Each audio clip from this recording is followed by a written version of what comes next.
Hey guys, Whitney here and welcome to TEFL Pros. On today's video, I sat down with one of our recent grads named John. And John is currently living and teaching in Moscow, Russia. So if Russia has been on your wish list of places that you'd like to travel and teach in, sit back, relax, and enjoy hearing about John's experience on the TEFLPros Plus course.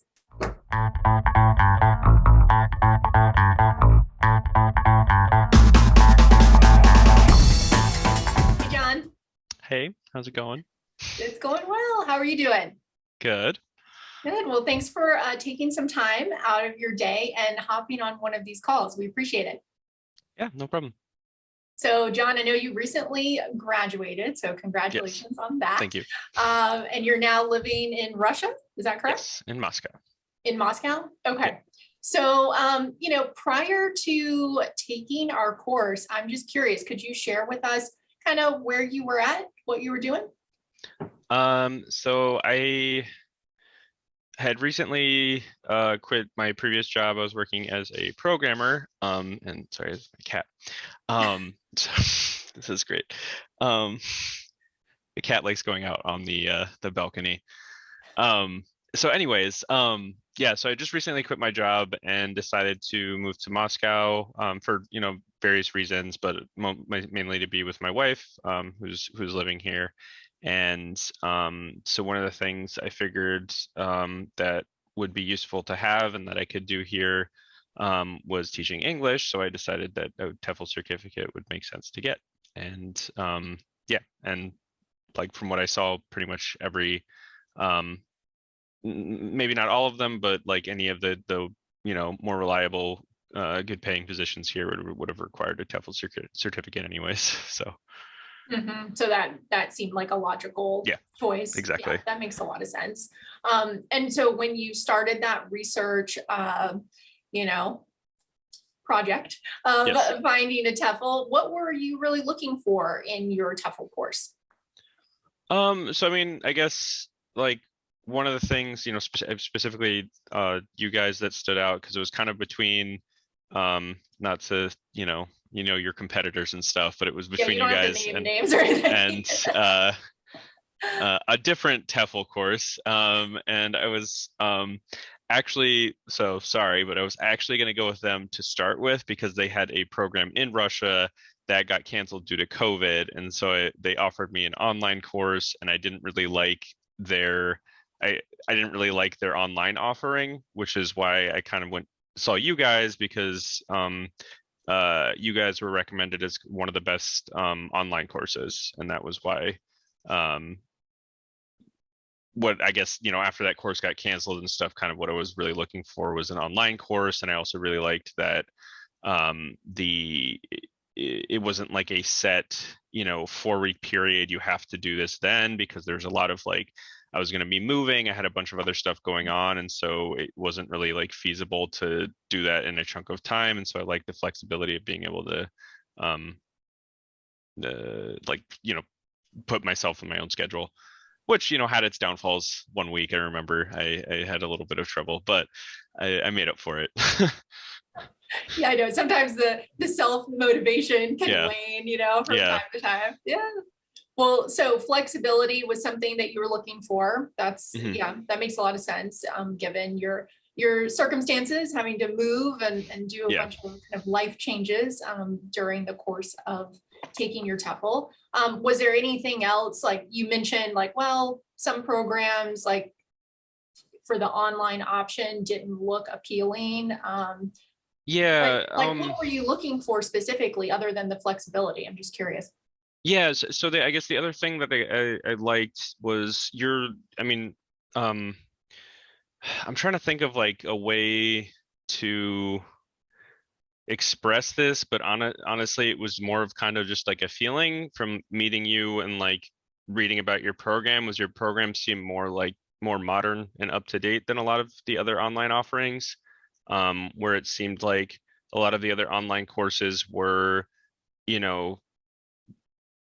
videos that they had kept for a long time and not really updated ever. And so that was something definitely that I was like, I'd like to do something that's, up to date teaching wise, and people that have like, somewhat recently, either are teaching now or have been recently teaching, and have experience in it. And again, like you said, you had 10 years of experience doing that. So it was something, I felt pretty confident that I would get good advice and instruction from that. So. Okay, yeah, thanks for sharing that. I know that research process can be pretty complicated and overwhelming for a lot of people. You came into the experience though with time living overseas, right? You had already been an expat for a period of time. For quite a long time. How long have you lived in Russia in total? Well, so I actually lived in Kazakhstan for a year. Before that, I was studying Russian there, and then I lived in Russia for 2 years. Okay. So 3 total. Yeah. So I had a fair amount. Sorry. Is the cat coming back? Yes. Okay. Yeah. But yeah, so 3 years. You're already kind of deep into that, like, I don't know how to describe it, but when you live as an expat for a few years, it's a whole thing, to get used to and adapt to that lifestyle.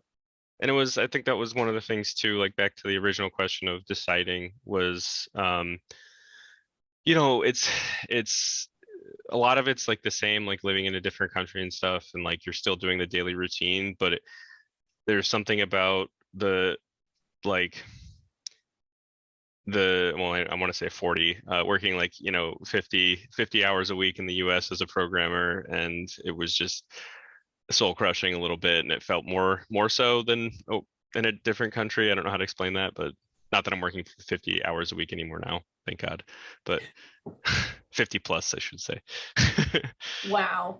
Yeah, I know American culture has that kind of rise and grind aspect to it, which depends on where you move to, but sometimes that is a part of your reality as an expat, sometimes it's not. So sometimes people appreciate having a change of pace. Well, so once you were on the program, John, I know you already said that you were looking for some more modern video style learning. You're looking for the flexibility. What was your experience like once you were on the program? Yeah. So I would say it pretty much fulfilled like everything I was expecting out of it.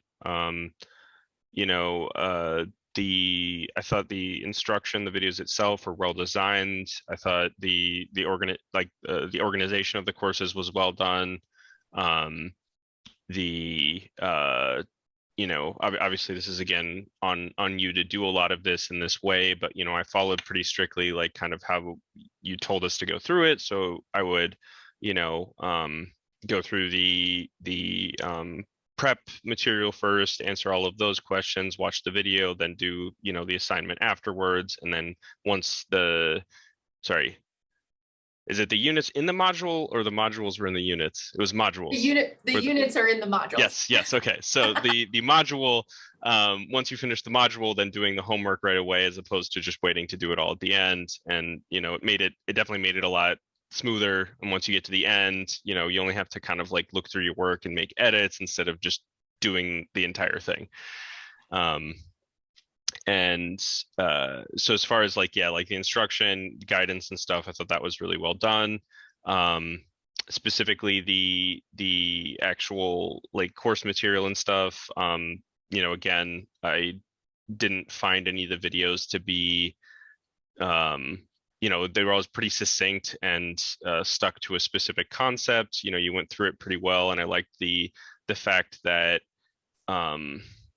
even when you, for example, and I'm sure you plan these out beforehand, but when you're going through like, the lesson plans and stuff, you would even make comments during it and be like, well, this could happen or this, or, now I don't really like this, so I'm going to change this part. And it was cool to see like you actually doing them in real time to some extent, instead of just saying like, and then I did this, and then I did this. It was still, you could feel that you were thinking through the process nonetheless. So, and then I guess the last part, the classroom videos definitely were really useful. I definitely enjoyed like watching them, and probably skip around a little bit sometimes, because there's definitely some points where I was like, I'm specifically interested in how they would handle this part, and I would want to see, like, in the speaking section, I want to see how they're handling specifically the use section of this. So I'd like skip to that, watch that, and maybe make notes on that. So that would actually, I guess, now that I'm thinking about that, I don't know if that's possible, but that would be a cool thing to add, would be if there's some way that you could, like, bookmark the videos and like segment Oh, them to the yeah. different sections. That would be kind of cool. Mm-hmm. But yeah, all in all, no, I think it pretty much fulfilled all of my like expectations from the beginning. So Great. I'm glad to hear that, John. And you mentioned before, it just kind of caught my attention when you were talking about doing your assignments yeah, as you're going through the course. So you're speaking of the portfolio work. yes, portfolio. Yep, exactly. Yeah. And did you find those portfolio assignments to be useful in terms of just getting that hands-on practice with what you were currently learning?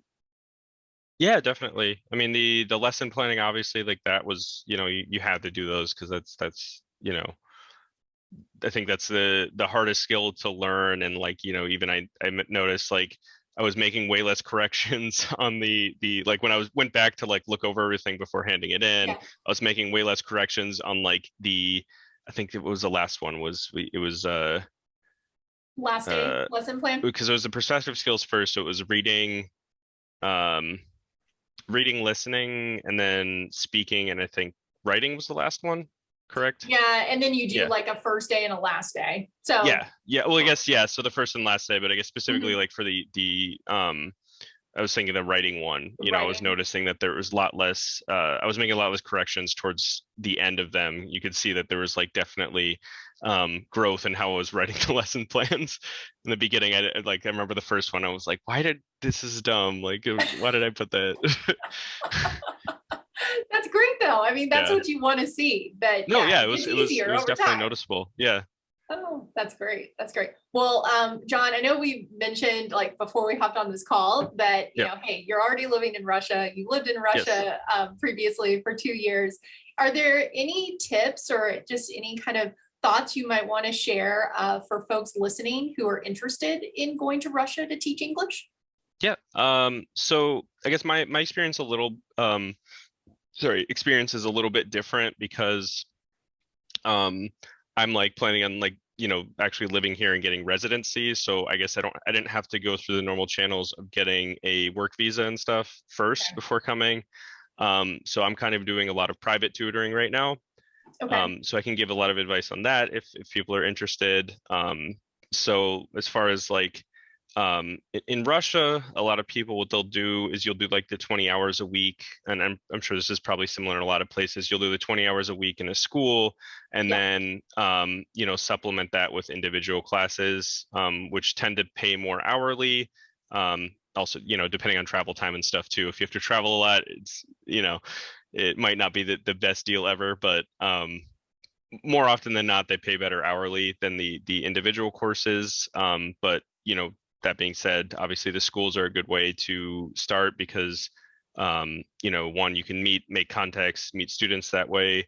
Um, that being said, in Russia specifically, there are definitely some ways to find students if that's something that you're interested in. So there's this website called Profi, which is PROFI .ru.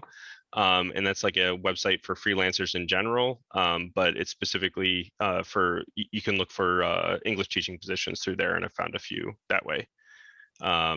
So definitely recommend using that website if you don't have any connections. So it can be really helpful.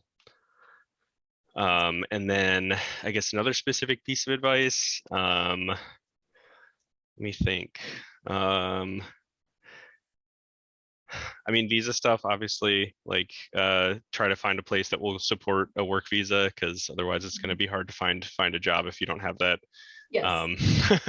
Do you find, John, that I know that right now you're doing more like private tutoring, but for folks that want to teach in a school environment, is it more common in Russia to get a job through a traditional school or through a language school, like a language institute? Oh, language institute, definitely. Okay. The traditional schools are mostly They, well, like first off, they don't pay nearly as well. So like living on those type of salaries, like teachers don't get paid well in Russia.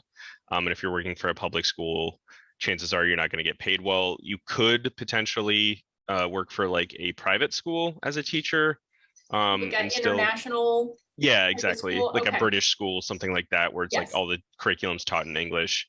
Um, so you could potentially do that. And I think for a lot of the government, even if you did want to work for a public school, a lot of them probably wouldn't hire you, just because they would give priority to Russian teachers. So Okay. That makes sense. um, maybe again they'd make an exception as an English teacher, but you're probably yeah. I mean, I would recommend, like, if you're going to be teaching English, I would do it through a private school probably, or like Through like a an language. English language school. Yeah. Yeah. Okay. Yeah. Yeah. Well, that's similar then to a lot of countries, in this industry where Hmm. people typically find jobs in a language institute. So that's Yeah. good to know. I always Yeah. like, asking people who are actually there, Yeah. who can give us the feet on the streets, Yeah. answer to these. Oh, actually, sorry, that was Yeah. another thing. So it's also very popular, for various reasons, and I think this is true in a lot of countries. Hiring English like governors and governesses is pretty popular, either full time or part time. Okay. So there's websites out there. If you just look up like Russian, like English governor or something, you can find these websites that will post ads for private families that are looking to like hire on a person, either maybe full time living with them. So you'd be there, like, maybe working 3 weeks on, 3 weeks off, 5 weeks or 5 days a week, and then 2 vacation days. Or you could be like a part time tutor, and maybe you're not living there, but you're just coming, for 4 hours a day, 5 days a week, something like that. And those positions tend to pay very well. They're pretty competitive, obviously, but also, like, another thing is a lot of these families will help provide work visas as well. So if you're having trouble, or you want to, like, are interested more working with individual students as opposed to group classes, that's another avenue. Definitely. And that Yeah. that could be appealing for a lot of folks who Yeah. kind of lean more towards the private tutoring side of Hmm. things. And they have the flexibility in their life. Maybe they're, not Yeah. married, don't have kids yet. Exactly. And so Yeah. that idea of like, oh, I'll just move in with a family and be Yeah. basically a full-time private tutor Yeah. for their children. Yeah. And there's surprisingly also a lot of if you're actually interested in living in other countries, there's surprisingly a lot of Russian families living in like France and Spain that are also looking for English tutors. So you could, if you want to live in France and maybe, like, you can't find it through a French family, you might be able to find a Russian family that would hire you. So Oh, yeah. fascinating. Yeah.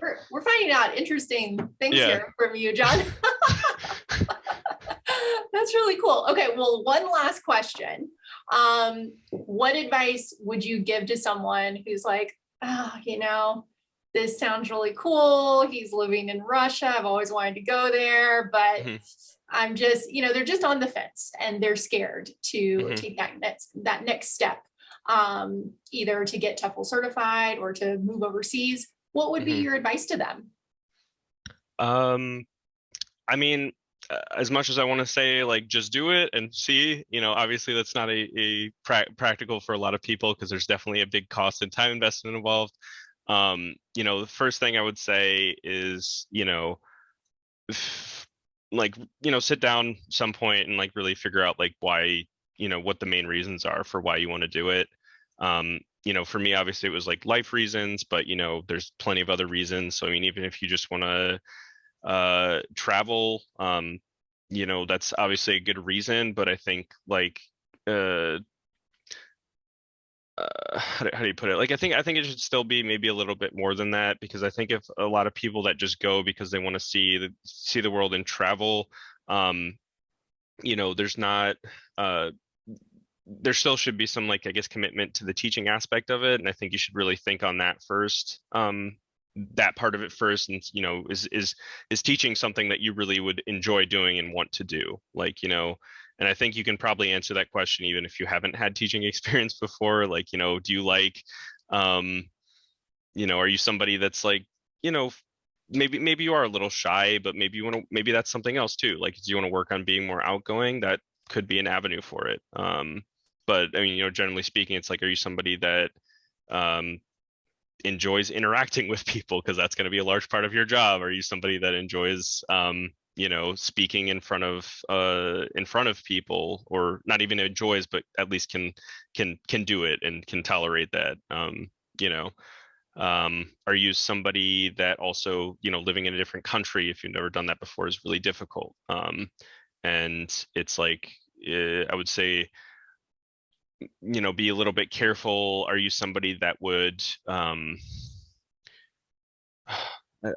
don't know. I don't know how to put this. Like, not necessarily like anally retentive, but like, um, but like, are you somebody that likes things specifically a certain way and has to have them that way? Because when you move to another country, that's not possible.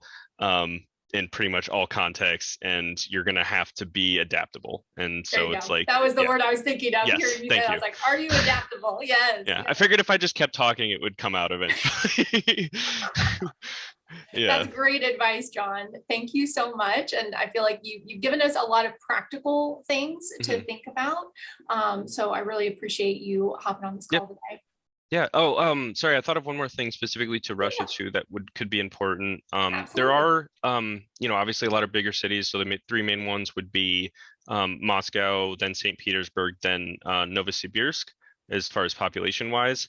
But as far as like from what I've seen job wise, St. Petersburg definitely has jobs, but if you want to go to Russia, like Moscow is definitely going to be the place to go, like, because that's where a lot of like, economic, political activity is all centralized in Moscow, and it's going to be way easier to find a job in Moscow. I know a lot of people want to like see St. Petersburg and live there and stuff. You can always go visit. It's very easy actually. There's like an overnight train that goes in between, so you can always go on the weekend, but He's saying it's going to be a lot easier. I told him that I want to go there.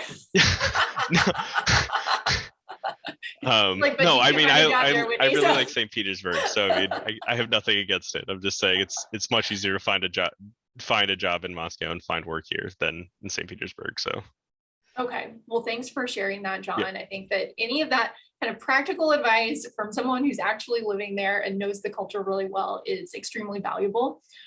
So really appreciate it. Yep, of course.